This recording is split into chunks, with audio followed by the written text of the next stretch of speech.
Hello बच्चों, क्या हाल चाल सभी लोगों का? सभी लोग ठीक ठाक? बेटा आप लोगों ने प्रैक्टिस क्वेश्चंस के सेट का पार्ट 1 वीडियो के जितने भी क्वेश्चंस थे वो सभी आप लोगों ने तैयार कर लिए होंगे। और उसी क्रम में हम लोग प्रैक्टिस क्वेश्चंस के पार्ट 2 को लेकर के आए हुए हैं, सेट नंबर 02, जो आपके लिए बहुत ही इंपॉर्टेंट है। तो आप लोग इन सारे क्वेश्चंस का अभ्यास करें और अपनी तैयारी को अच्छा करें। तो ये सारे क्वेश्चंस पूरी फिजिक्स में से किसी भी चैप्टर के हो सकते हैं, ऐसा नहीं है कि यूनिट वाइज ये आपको प्रैक्टिस सेट कराया जा रहा है। ये पूरे कंबाइंड कोर्स के प्रैक्टिस सेट है, ध्यान रखना। उसमें पूरे कंबाइंड कोर्स के कोई भी क्वेश्चंस हो सकते हैं। तो आप लोग इन क्वेश्चंस को चेक करके अपनी तैयारी को परीक्षण करें कि आपकी तैयारी कैसी है। अगर आपको उनका आंसर आ रहा है तो आप लोग उनके आंसर को लिखें, और अगर आंसर नहीं आ रहा है तो सलूशन मैं आपको बताता चलूंगा। आप लोग उनके नोट्स बनाएं और तैयारी को बेटा बिल्कुल शानदार तरीके से आप लोग करते रहें, इसमें बिल्कुल भी लापरवाही ना करें। तो सभी बच्चे इसके साथ साथ ही जो लाइव क्लास आपकी चल रही है रोजाना शाम को 8 बजे, उस लाइव क्लास को भी अटेंड करें, जिससे आपके कोर्स का रिवीजन होता रहे। और साथ साथ इन प्रैक्टिस क्वेश्चंस का आप अभ्यास करें, ठीक है। तो चलिए आज हम लोग शुरू करते हैं सेट नंबर 02। और पहला क्वेश्चन आपके सामने ये है। क्वेश्चन को सभी बच्चों ध्यान से पढ़िए। अतिचालकता की घटना में पदार्थ का प्रतिरोध, resistance of substance in conductivity phenomena, in super conductivity phenomena, ठीक है। सुपर कंडक्टिविटी के फिनोमिना में जो रेजिस्टेंस होता है वो कैसा होगा? पहला आंसर कह रहा है ताप के साथ बढ़ता है, रेजिस्टेंस इंक्रीजेस विद टेम्परेचर। ताप के साथ घटता है, रेजिस्टेंस डिक्रीजेस विद टेम्परेचर। ताप के साथ नहीं बदलता, remains constant with the temperature. और बहुत कम ताप पर ये क्या हो जाता है? 0, ठीक है। तो सुपर कंडक्टिविटी में रेजिस्टेंस क्या होता है? सभी लोग बेटा जानते हो कि सुपर कंडक्टर वो मटेरियल्स होते हैं, अतिचालक ऐसे पदार्थ होते हैं कि जब इनको ठंडा किया जाता है, व्हेन दे बिकम कूल्ड, तो इनका रेजिस्टेंस धीरे धीरे घटता है और एक विशेष टेम्परेचर पर इनका रेजिस्टेंस क्या हो जाता है? 0। और ऐसे मटेरियल्स को हम लोग क्या बोलते हैं? सुपर कंडक्टर अर्थात अतिचालक। तो अतिचालक वो पदार्थ हैं जिनको गर्म करने पर, जिनको ठंडा करने पर उनका रेजिस्टेंस घट जाए और लास्ट में उनका रेजिस्टेंस क्या हो जाए? 0। इसलिए क्वेश्चन का सही आंसर होगा ऑप्शन नंबर डी, ताप के साथ या बहुत कम ताप पर इनका रेजिस्टेंस क्या हो जाता है? 0। Resistance of substance will be 0 at very smaller temperature. Clear हो गया? तो सुपर कंडक्टर की ये प्रॉपर्टी बहुत ही इंपॉर्टेंट है, आप लोग इसको जरूर बेटा तैयार कर लें। सुपर कंडक्टर्स की ये प्रॉपर्टी आप लोग जरूर तैयार कर लें कि सुपर कंडक्टर्स का मीन्स अतिचालक, और अतिचालक वो पदार्थ होते हैं जिनको ठंडा करने पर उनका रेजिस्टेंस क्या हो जाता है? 0, ठीक है। अच्छा क्वेश्चन है, तैयार कर लेना। अगर कहीं किसी एग्जाम में आता है तो आप उसको करके आएंगे और आप इसको लर्न भी रखेंगे। एग्जाम से कोई लेना देना नहीं है, क्वेश्चन आए या ना आए, लेकिन क्वेश्चन बहुत अच्छा है, इसको आपको जरूर तैयार करना है कि सुपर कंडक्टर मटेरियल्स क्या हैं। तो सुपर कंडक्टर वो मटेरियल्स हैं जिनको ठंडा करने पर उनका रेजिस्टेंस बेटा क्या हो जाता है? 0। क्लियर हो गया सभी को? नोट कर लें जल्दी से।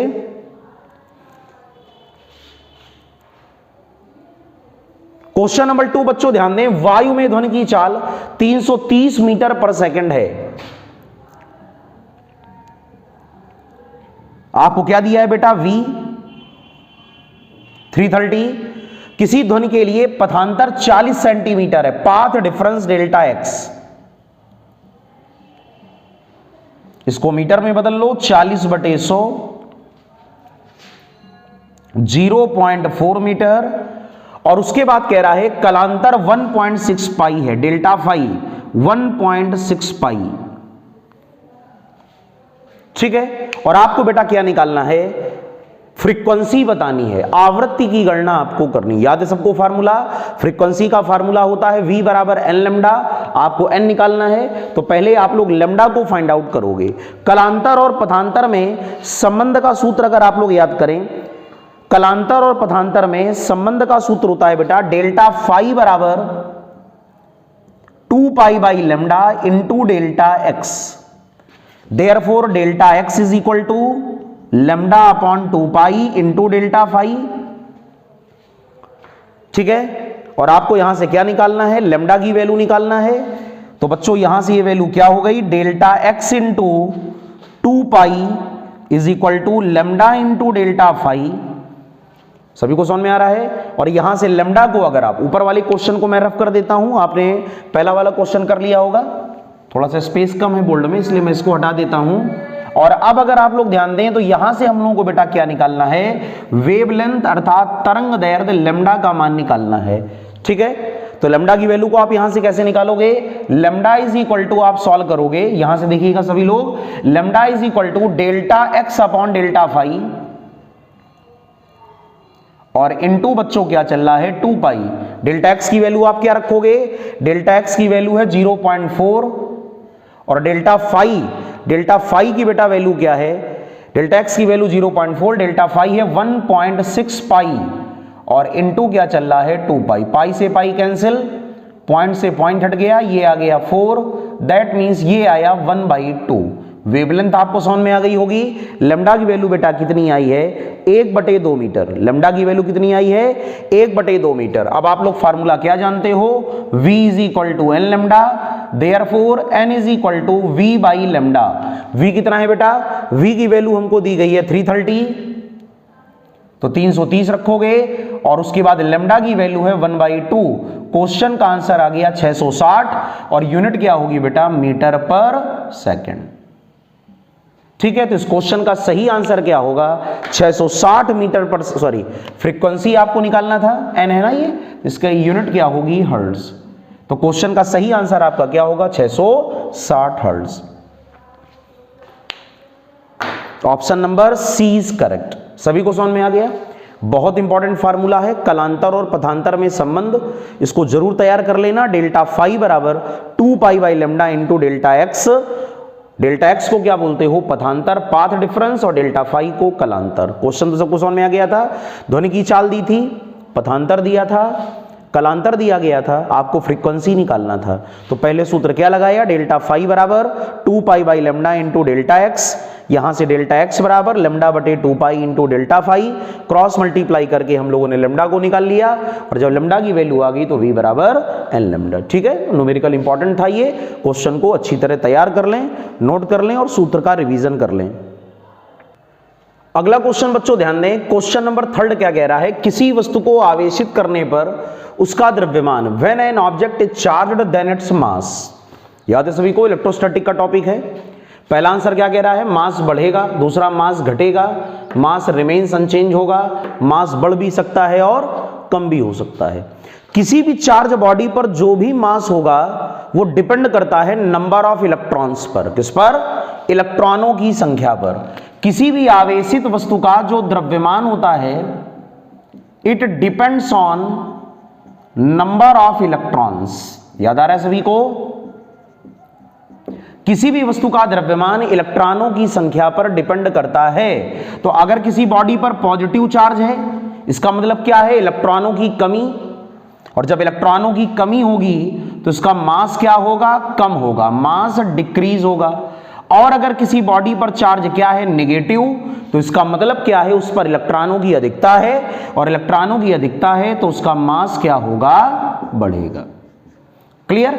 अब आप लोग जरा इस क्वेश्चन को ध्यान दें, इसमें कहीं पर भी ये नहीं कहा है कि जो चार्ज है बॉडी का वो पॉजिटिव है कि नेगेटिव। उसने केवल ये कहा है आवेशित वस्तु, उसने ये नहीं कहा है कि धन आवेशित वस्तु की ऋण आवेशित वस्तु।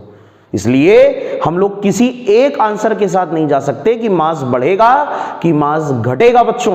तो इसलिए हमको क्या आंसर ध्यान रखना पड़ेगा, मास बढ़ भी सकता है और मास घट भी सकता है, because it depends on the charge of the body. ये बॉडी के चार्ज पर डिपेंड करेगा कि आवेश कैसा है, धन आवेशित है कि ऋण आवेशित। इसलिए क्वेश्चन का सही आंसर क्या होगा, ऑप्शन नंबर डी, मास इंक्रीज भी कर सकता है और डिक्रीज भी कर सकता है। ठीक है, तो अगर ऐसा क्वेश्चन पेपर में आता है तो इन सारी चीजों को आप तैयार करके जाएं और थोड़ा सा दिमाग में आइडिया रखें कि पॉजिटिव चार्ज का मतलब होता है इलेक्ट्रॉनों की डिफिशियंसी, इलेक्ट्रॉनों की डिफिशियंसी का मतलब होता है मास रिड्यूस होगा, और अगर नेगेटिव चार्ज है तो इसका मतलब है इलेक्ट्रॉनों की इफिशियंसी, इलेक्ट्रॉनों का एक्सेस, इलेक्ट्रॉनों की अधिकता।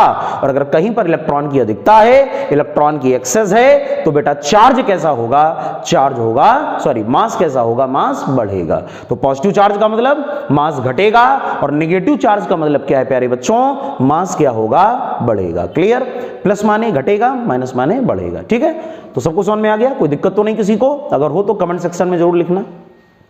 किसी आवेशित वस्तु पर आवेश की न्यूनतम मात्रा कम नहीं हो सकती, है ना। मिनिमम अमाउंट ऑफ चार्ज जो होगा किसी बॉडी पर वो क्या होता है, याद करो।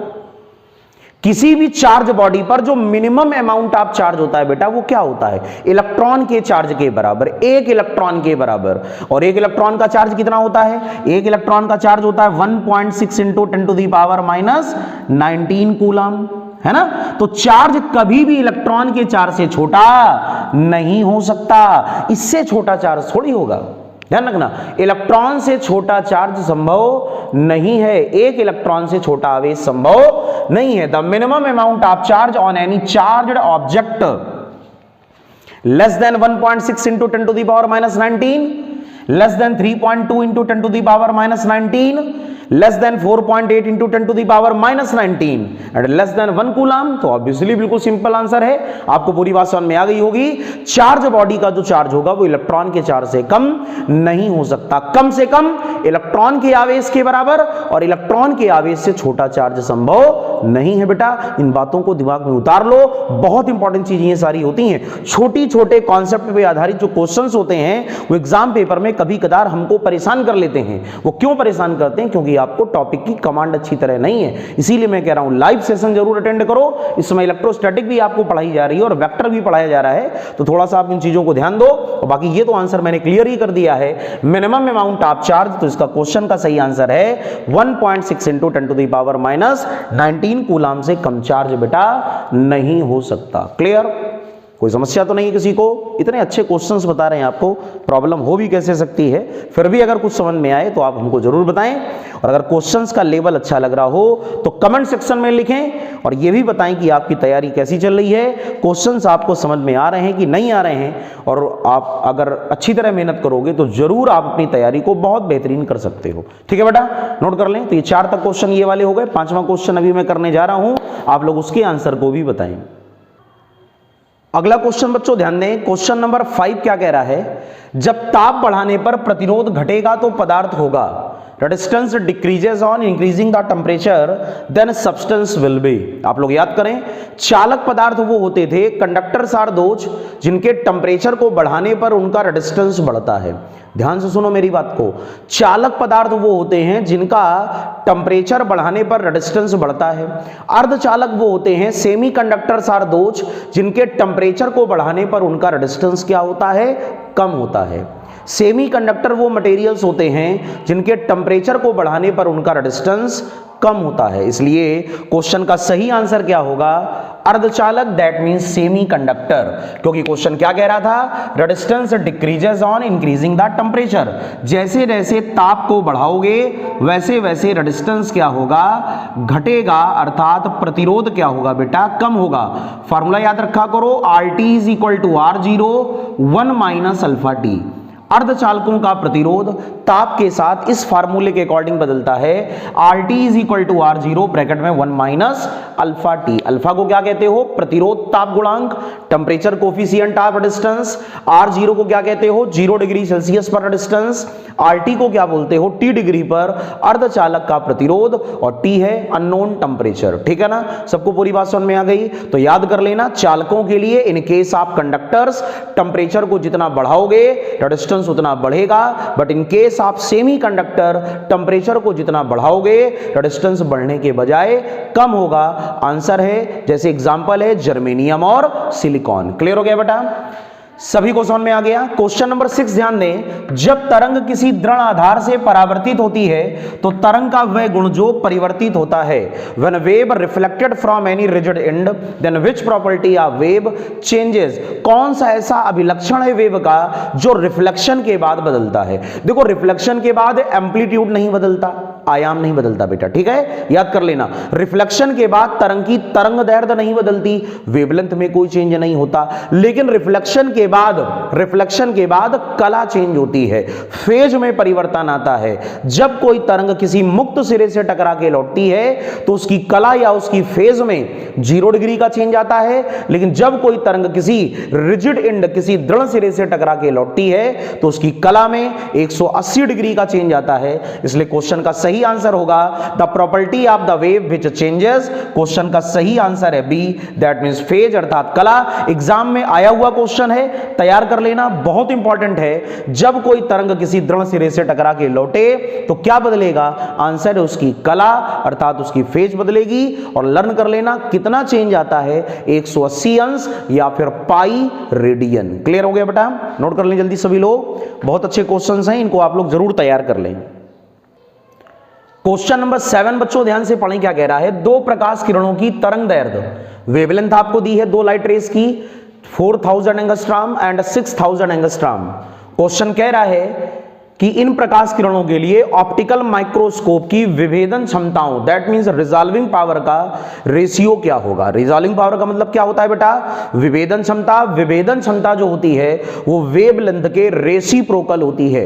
Resolving power is always reciprocal to the wavelength. Resolving power R is equal to 2 mu sine theta upon lambda. इसको हम लोग बोलते हैं रिजॉल्विंग पावर मींस विभेदन क्षमता, 2 mu sine theta upon lambda. तो बेटा जो रिजॉल्विंग पावर है, विभेदन क्षमता R proportional 1 upon lambda. R को क्या बोलते हो, रिजॉल्विंग पावर, लेम्डा को wavelength. Therefore R1 upon R2 is equal to lambda 2 upon lambda 1।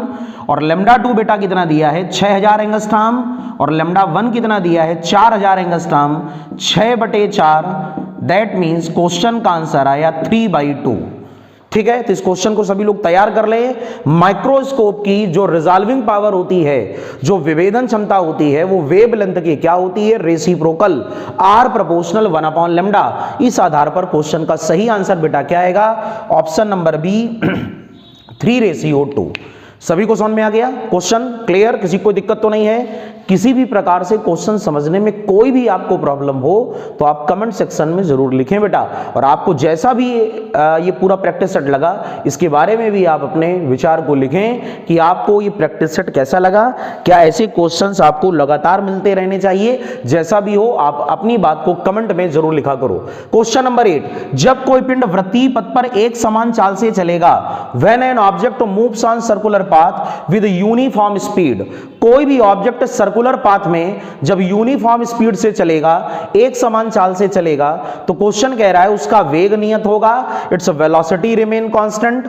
कोई भी बल कार्य नहीं करेगा, no any force act on it, कोई कार्य नहीं होगा, no any work done on it, कोई त्वरण नहीं होगा, no any acceleration on it. Clear, question क्या कह रहा है, जब कोई पिंड एक समान चाल से सर्कुलर पाथ पर चलता है, वृत्तीय पथ, और साथ में कह रहा है बेटा यूनिफॉर्म स्पीड।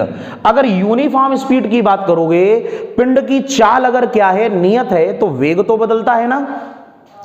सभी लोग जानते हो यूसीएम में, यूनिफॉर्म सर्कुलर मोशन में जो डिस्प्लेसमेंट होता है और जो फोर्स होता है बेटा, ठीक है ना, दोनों के बीच का एंगल क्या होता है, 90। एक समान वृत्तीय गति में in uniform circular motion speed तो कांस्टेंट होगी, चाल तो नियत होगी, लेकिन वेलोसिटी बेटा कभी भी कांस्टेंट नहीं होगी, क्योंकि वेलोसिटी में क्या होती है बच्चों, डायरेक्शन होती है, दिशा होती है। इसलिए वेग कभी नियत नहीं होगा, और जब वेग कभी नियत नहीं होगा तो इसका मतलब क्या हुआ कि फोर्स और डिस्प्लेसमेंट के बीच का एंगल क्या है, 90। तो वर्कडन को जब आप सॉल्व करोगे तो W is equal to Fs cos 90, that means 0। तो बिल्कुल सिंपल सा क्वेश्चन है, लेकिन है बहुत इंपॉर्टेंट, तैयार कर लेना। सर्कुलर पाथ में अर्थात वृत्तीय पथ में यदि पिंड की चाल नियत हो तो वर्कडन क्या होता है, 0। इसलिए क्वेश्चन का सही आंसर क्या आया बच्चों, W इज इक्वल टू 0। सभी को समझ में आया, क्या क्या लर्न रखना है इस क्वेश्चन में, क्या क्या याद रखना है बताओ। एक समान वृत्तीय गति में अगर चाल नियत है तो वेग बदलेगा, वेलोसिटी अगर बदलेगी तो वर्गडन क्या होगा, W is equal to F S cos 90, और cos 90 की वैल्यू क्या होती है 0, तो वर्गडन क्या होगा प्यारे बच्चों 0। इसलिए क्वेश्चन का सही आंसर होगा कोई कार्य नहीं होगा, option number C is correct. सभी को समझ में आ रहा है, इंटरेस्ट आ रहा है क्वेश्चन लगाने में, जैसा हो कमेंट करके जरूर बताओ, ठीक है बेटा। चलो नोट कर लो जल्दी से, जिसको स्क्रीनशॉट लेना हो स्क्रीनशॉट ले लो, बाकी बच्चे नोट करना चाहें क्वेश्चन को तो नोट भी कर लें। क्वेश्चन नंबर 9 बच्चों ध्यान से देखें, कई बार मैंने इस क्वेश्चन को क्लास में भी करवाया है और वाकई इस क्वेश्चन की इंपॉर्टेंस एग्जाम के लिए बहुत ही जरूरी है, इसलिए इस क्वेश्चन को बगैर किए हम लोग आगे नहीं बढ़ सकते। एक ठोस गोला लोटनिक गति करता है, इस गति में स्थानांतरी गतिज ऊर्जा और कुल गतिज ऊर्जा का अनुपात होगा। A solid sphere rolls on any surface, then the ratio of translational kinetic energy with its total kinetic energy will be. याद है सभी को, रोलिंग मोशन, स्फीयर का मास क्या है बेटा m और रेडियस क्या है r, और यह है ठोस गोला, इसको कहते हो सॉलिड स्फीयर। जब यह स्फीयर रोलिंग मोशन करेगा तो सबसे पहली एनर्जी कौन सी होगी, ट्रांसलेशनल, स्थानांतरीय गतिज ऊर्जा, ट्रांसलेशनल काइनेटिक एनर्जी। सभी लोग जानते हो ट्रांसलेशन काइनेटिक एनर्जी होती है बेटा हाफ mv स्क्वायर। साथ साथ गोले में क्या होगी, टोटल काइनेटिक एनर्जी, और टोटल काइनेटिक एनर्जी का फार्मूला होता है K बराबर KT प्लस KR। अब KT प्लस KR को जब ऐड करोगे तो एक सॉल्ट फार्मूला होता है, मैंने आपको बताया भी था, half mv square 1 plus K square upon R square. और बच्चों आपको ये लर्न रखना है कि गोले के लिए K स्क्वायर बटे R स्क्वायर कितना होता है, 2/5। तो आप इसको जब सॉल्व करोगे तो K बराबर हाफ mv स्क्वायर 1 प्लस 2/5, तो ये कितना हुआ बेटा 7/10 mv स्क्वायर। ये बात सभी को समझ में आई। ठोस गोले के लिए K स्क्वायर बटे R स्क्वायर होता है 2/5, इसको आप यहां पर रख दोगे, एलसीएम लोगे, 5 1 5 2 7/5, मल्टीप्लाई करोगे 7/10। अब आपको क्या निकालना है, ratio KT upon K। KT कितना है बेटा mv स्क्वायर बाई 2, और K कितना है 10/7 mv स्क्वायर। mv स्क्वायर से mv स्क्वायर कैंसिल, 2 से 10 कैंसिल, क्वेश्चन का सही आंसर आ गया 5:7। दैट मींस जो रेशियो होगा ट्रांसलेशन और टोटल काइनेटिक एनर्जी का वो क्या होगा प्यारे बच्चों 5:7। Option number 20 correct. ठीक है, इन दोनों सूत्रों को जरूर लर्न कर लो इसको, ठीक। और ये तो आपको पता ही होगा, तो कोई भी आकृति हो K square upon R square बदल देना बस। हर वस्तु के लिए K square upon R square का मान क्या होता है, अलग अलग। ठीक है, बहुत ही इंपॉर्टेंट क्वेश्चन है, इसको जरूर सब लोग तैयार कर लें, नोट कर लें बेटा जल्दी से। नेक्स्ट क्वेश्चन बच्चों ध्यान दें, एक कार शून्य से चलकर 20 सेकंड में 44 किलोमीटर प्रति घंटे का वेग प्राप्त कर लेती है, इसके द्वारा तय की गई दूरी है। बहुत अच्छा क्वेश्चन, और ऐसे क्वेश्चन एग्जाम में कई बार पूछे जाते हैं। काइनेमेटिक्स का सवाल है, ठीक है ना, 1D मोशन का। एक कार जीरो से चलकर, जीरो मतलब रेस्ट से चलकर 20 सेकंड में 44 किलोमीटर पर घंटे की वेलोसिटी को गेन कर लेती है। A car moves from rest and 20 second, it gains velocity of 44 km per hour. इसके द्वारा तय की गई दूरी होगी। आपको डिस्टेंस बताना है। सबसे पहले तो उसने क्वेश्चन में आपको बता दिया है कि कार रेस्ट से चलती है तो u is equal to 0, 44 kilometre पर घंटे का वेग प्राप्त करती है, तो इसको आप लोग बोलोगे v is equal to 44 km per hour, 44 km per hour. और उसके बाद क्वेश्चन क्या कह रहा है बेटा, इसमें करेक्शन होगा, ये 40 कर लेना, ठीक है ना, 40 km पर आवर। और उसके बाद क्वेश्चन ये कह रहा है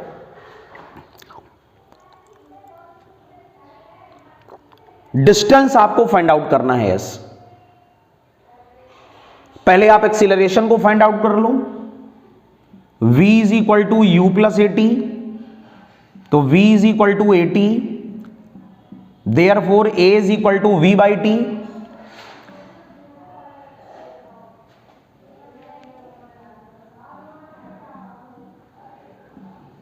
एक्सीलरेशन बेटा कितना आया 2 मीटर पर सेकंड स्क्वायर,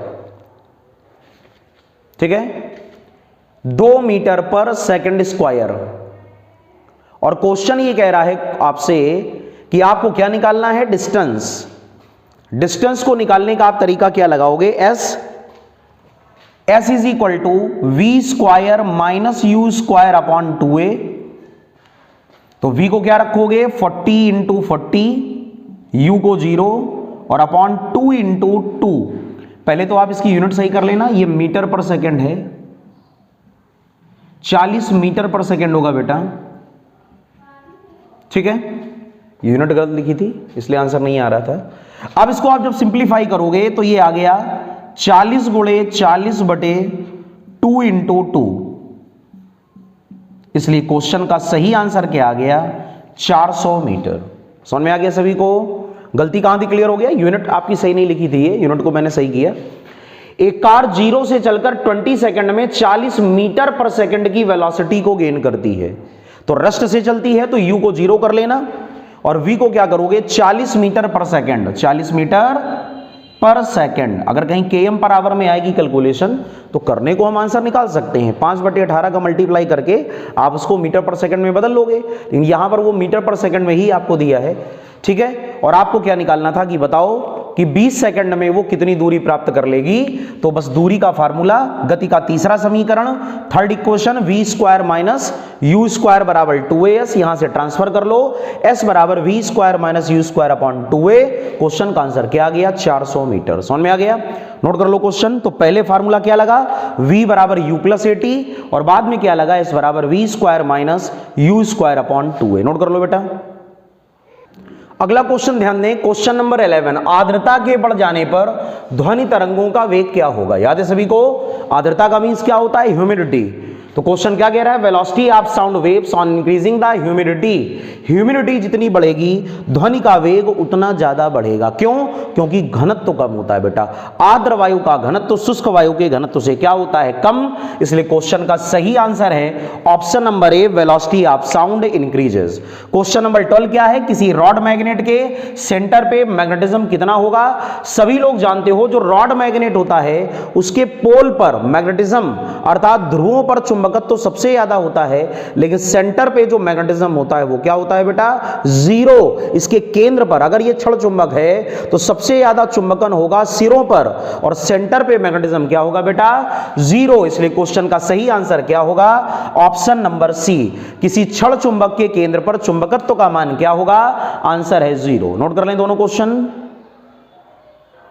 अगला क्वेश्चन पढ़िए, एक सरल लोलक का एम्पलीट्यूड है और कोणीय वेग ओमेगा है। एम्पलीट्यूड का मीन्स जानते हो ना, आयाम, और एंगुलर वेलोसिटी क्या है, ओमेगा। मीन पोजीशन से x दूरी पर इसकी काइनेटिक एनर्जी कैपिटल T और पोटेंशियल एनर्जी V है। तो क्वेश्चन कह रहा है T और V का रेशियो बताएं। T का मीन्स क्या है, बोलो, काइनेटिक एनर्जी, और V का मीन्स क्या है, पोटेंशियल एनर्जी। याद है सभी को? ये टॉपिक मैंने आपको पढ़ाया था, SHM, सिंपल हार्मोनिक मोशन। ये x है, ये मीन पोजीशन, और ये कोई भी पॉइंट P है। अब बेटा क्वेश्चन क्या कह रहा है कि इसकी काइनेटिक एनर्जी जो है वो T है। तो काइनेटिक एनर्जी का फार्मूला बेटा क्या होता है, K बराबर half m omega square a square minus x square.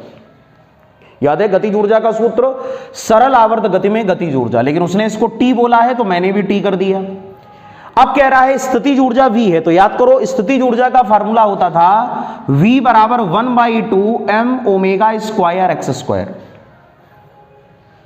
अब उसने कहा T और V का रेशियो निकालो क्वेश्चन में, तो T upon V half m omega square a square minus x square, half m omega square x square. इसलिए T upon V का आंसर क्या आ गया बेटा, a square minus x square upon x square. ठीक है, formula based question था। अगर आपको सूत्र याद है, सिंपल हार्मोनिक मोशन में सरल आवर्त गति में कण की स्थितिज ऊर्जा और गतिज ऊर्जा, तो दोनों को डिवाइड करके आप आसानी से वैल्यू को निकाल सकते हो। तो क्वेश्चन का सही आंसर क्या होगा, ऑप्शन नंबर सी। समझ में आ गया सभी को? नोट कर लें बेटा, बहुत इंपॉर्टेंट क्वेश्चन है। एसएचएम एग्जाम में जरूर सभी लोग रिवीजन करके जाएंगे, क्योंकि सिंपल हार्मोनिक मोशन के क्वेश्चन पेपर में कई बार पूछे जाते हैं। लिख लो जल्दी से, क्या है क्वेश्चन बेटा, ध्यान से पढ़ें, बहुत इंपॉर्टेंट क्वेश्चन। आप लोग अपने आप से भी इस क्वेश्चन को ट्राई कर सकते हो, ठीक है ना। रेजिस्टेंस का क्वेश्चन है, 3 प्रतिरोध जिनमें प्रत्येक है 10 ओम का, इनको एक ट्रायंगल की भुजाओं में लगाया गया है, संयोजन का प्रभावी प्रतिरोध पूछा गया है। 3 resistances each of 10 ohm are arranged in sides of triangle, then equivalent resistance of circuit will be. याद है सभी को? मैंने आपको क्या बताया था, एक तो फार्मूला होता है कि अगर कोई भी 3 प्रतिरोध समबाहु त्रिभुज की भुजाओं में लगे हों, इक्विलैटरल ट्रायंगल, तो उसका इफेक्टिव रेजिस्टेंस होता है 2R/3। समबाहु त्रिभुज में जो इफेक्टिव रेजिस्टेंस होता है, अगर तीनों रेजिस्टेंस बराबर लगे हैं तो इफेक्टिव रेजिस्टेंस होता है बेटा 2R/3 ओम। R कितना है 10, तो डायरेक्ट आप आंसर को लगा सकते हो 2 × 10/3, तो क्वेश्चन का आंसर आएगा 20/3 ओम। कोई प्रॉब्लम नहीं, डायरेक्ट आ गया, ठीक है। तो ये फार्मूला बहुत इंपॉर्टेंट है, इसको आप लोग जरूर लर्न कर लें। और जो लोग सीरीज पैरेलल से करना चाहें तो यहां पर ये दोनों रेजिस्टेंस सीरीज में है और 10 ओम वाला किसमें है, पैरेलल। तो 10 ओम प्लस 10 ओम, तो R1 इज इक्वल टू आ गया 20 ओम, और 20 ओम और 10 ओम जब पैरेलल में आप सॉल्व करोगे तो 1/R' बराबर 1/20 प्लस 1/10, एलसीएम आएगा 20, और यहां पर ये आया 3/20, इसलिए R' बराबर क्या आया 20/3। जैसे भी आप चाहें क्वेश्चन को निकाल सकते हैं। ये मेथड ये आपका कई बार पढ़ा हुआ है, इससे भी आप क्वेश्चन को कर सकते हो। और बाकी ये तो मैंने आपको बता ही दिया है कि अगर आपको डायरेक्ट आंसर निकालना है तो सीधा सीधा फार्मूला होता है 2R/3, ठीक है। तो दोनों मेथड आप याद रखो, 2R/3 से भी आंसर आ जाएगा और सीरीज पैरेलल से भी आप क्वेश्चन को कर सकते हो, ठीक है बेटा। समझ में आ गया? श्रेणी क्रम में टोटल रेजिस्टेंस होता है R बराबर R1 + R2, और समानांतर में 1/R बराबर 1/R1 + 1/R2। क्वेश्चन नंबर 15, किसी चालक का प्रतिरोध ज्ञात किया जाता है। बहुत अच्छा सवाल है, बहुत से बच्चों को आंसर तुरंत आ गया होगा। The resistance of any conductor is determined. पहला आंसर बेटा क्या कह रहा है, व्हीटस्टोन ब्रिज से, दूसरा पोटेंशियोमीटर अर्थात विभवमापी से, तीसरा गैल्वेनोमीटर अर्थात धारामापी से, और चौथा अमीटर से। सभी का काम जानते हो, विभवमापी का काम होता है परिपथ के 2 बिंदुओं के बीच विभवांतर को नापना या सेल का विद्युत वाहक बल ईएमएफ बताना। धारामापी का काम होता है परिपथ में धारा का पता लगाना, डिटेक्शन ऑफ द करंट। और अमीटर का वर्क होता है सर्किट में करंट को मीजर करना। तो बचा क्या, व्हीटस्टोन ब्रिज। व्हीटस्टोन ब्रिज एक ऐसा सर्किट है जिससे किसी भी वायर के अननोन रेजिस्टेंस अर्थात अज्ञात प्रतिरोध को आसानी से ज्ञात किया जाता है, ठीक है। व्हीटस्टोन सेतु के द्वारा चालक के अज्ञात प्रतिरोध को ज्ञात किया जाता है। तो क्वेश्चन का सही आंसर क्या होगा बेटा, ऑप्शन नंबर ए। तो ये सारे क्वेश्चंस बहुत इंपॉर्टेंट थे, पूरे 15 के 15 सवाल। आप इसको बहुत अच्छी तरह से कर लें। और जो बच्चे लाइव क्लास अटेंड नहीं कर रहे हैं वो लोग लाइव सेशन अटेंड करें रोजाना शाम को 8 से 9। इससे आपका फायदा क्या होगा कि आपको सारे टॉपिक बहुत अच्छी तरह क्लियर होंगे। और टेलीग्राम चैनल को भी ज्वाइन करें, कंपटीशन फिजिक्स बाय आशीष सर। उसमें आपको यूट्यूब के सारे वीडियोस जो अपलोडेड होते हैं उनकी जानकारी, जो लाइव क्लासेस हैं उनकी जानकारी, और जो इंपॉर्टेंट क्वेश्चंस हैं वो आपको लगातार टेलीग्राम चैनल में दिए जाते हैं, जिससे आपकी तैयारी और भी अच्छी होगी बेटा। और इसी प्रकार आप लोग बहुत अच्छे ढंग से तैयारी को करते रहें, कंटिन्यूटी से क्वेश्चंस को रिवाइज करते रहें। अगला पार्ट 3 वीडियो प्रैक्टिस क्वेश्चन का सेट नंबर 03 जल्दी से लेकर मैं आऊंगा। तब तक आप लोग इनका रिवीजन करें, और जो बच्चे नए हैं वो चैनल को सब्सक्राइब करें, वीडियो को लाइक करें, और हाँ एक बार और जरूर कमेंट जरूर करें सभी लोग। आप जब आप कमेंट करोगे तो मुझको समझ में आएगा कि आपको ये सारे क्वेश्चन कैसे लगे। तो अपनी बात को जरूर सब लोग कमेंट सेक्शन में लिखें। तो सभी बच्चों को फिर नेक्स्ट अगले वीडियो में सभी बच्चों से फिर से मुलाकात होगी। तब तक आप लोग इनको तैयार करें। जय हिंद, जय भारत।